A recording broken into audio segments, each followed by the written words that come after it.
தாவேகாவில் கட்டமைப்பே கிடையாது என பாஜக மாநில தலைவர் நைனா நாகேந்திரன் விமர்சித்துள்ளார். கிருஷ்ணகிரியில் செய்தியாளர்களிடம் பேசிய அவர் இவ்வாறு கூறினார். மொத்தமுள்ள 234 தொகுதிகளில் இருந்து 10 வேட்பாளர்களின் பெயர்களை விஜயால் சொல்ல முடியுமா என்று நைனா நாகேந்திரன் கேள்வி எழுப்பியுள்ளார்.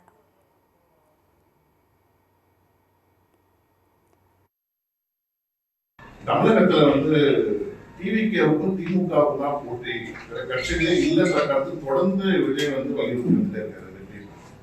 சொல்லணும்னா எது வேணாலும் சொல்லிட்டு போகலாம். இந்தியாவே நான் 4 ஆண்டு பிடிச்சிருக்கோம் அப்படின்னு சொல்லலாம். தம்பி விஜய சொல்லிட்டே இருக்காரு. இது சினிமா இல்லை. தேர்தல் தேர்ந்து அறிவிக்கணும், வேட்பாளர்கள் போடணும், போடக்கூடிய வேட்பாளர்கள் விலை போகாமல் இருக்கணும், அவங்களுடைய பூத் பொறுப்பாளர் விலை போகாமல் இருக்கணும். பூத் பொறுப்பாளர்களே கிடையாது, கட்டமைப்பே கிடையாது. யார் வேட்பாளர் இப்ப அவங்க சொல்ல முடியுமா? சொல்ல முடியாது. 234 தொகுதி வரிசையா ஒரு 10-15 பேரை வரிசையா சொல்ல பார்ப்போம்.